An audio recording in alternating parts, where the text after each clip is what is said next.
Misalnya sekarang ada problem apalah. Sebetulnya solusinya gampang sekali. Ketika kita minus atau ketika kita tidak berkecukupan. Mulai dulu ulama itu solusinya gampang. Pernah suatu Abdul Qasim Al-Junaidi atau siapa sajalah, ini karena polanya sama. Menyuruh muridnya, saya tolong belikan ikan. Cara sekarang mungkin dikasih uang 50.000, terus dikasih tahu sama muridnya, Pak Yai uangnya tidak cukup karena harga ikannya 70.000. Terus kata gurunya, beri lebih murah lagi. Uang 50 aja tidak cukup, kok cari yang lebih murah. Kata beliau, arfisuhu bitarki. Ya bikin murah karena kamu tidak berkeinginan.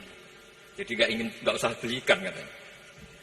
Ini penting sekali karena dulu ada solusi masyhur itu makalahnya Imam Syafi'i. Kata beliau, fa innal ghina anisya'ila bihi. Kalau kamu ingin tidak tergantung sesuatu, maka hindari sesuatu itu. Jangan memaksakan memenuhi sesuatu itu dengan memaksakan, tapi hindari sesuatu itu. Saya misalnya, kalau nuruti kepengin misalnya, kalau saya dengan nafsu serakah saya, mungkin saya ingin punya mobil mewah, ingin apa saja. Tapi itu membuat saya tersiksa karena harus menyediakan ini itu. Ya sudah, tidak usah ingin. Sehingga mudah sekali, makanya kata ulama dulu, fa'innal ghina anisya'la bihi. Untuk menjadi berkecukupan, usahakan banyak hal yang tidak Anda butuhkan. Semakin banyak hal yang kita butuhkan, maka kita akan tergantung akan sesuatu itu. Makanya banyak ilmuwan, saya sering diskusi sama pakar-pakar sama ilmuwan. Apakah negara Amerika itu negara yang kuat?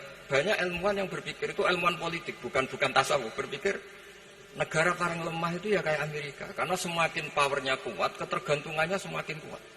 Untuk memenuhi kebutuhan listrik harus begini, untuk kebutuhan minyaknya harus ini. Semakin kita kuat, maka ketergantungan akan sesuatu semakin banyak.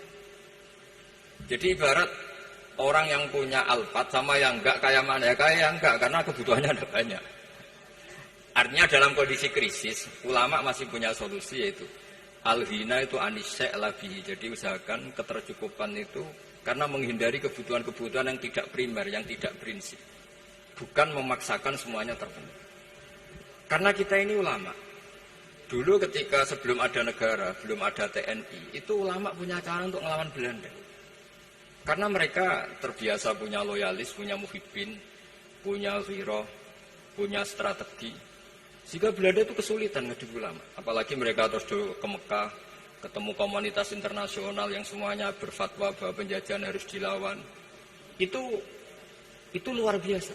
Belum ada negara, nggak ditopang negara, kemudian tetap bisa melakukan perlawanan. Coba kalau dulu ngelawan nunggu, wah saya mau ngelawan penjajah kalau saya diangkat jadi TNI, saya mau ngelawan kalau saya punya otoritas yang disahkan negara, itu ribet, negara belum terbentuk.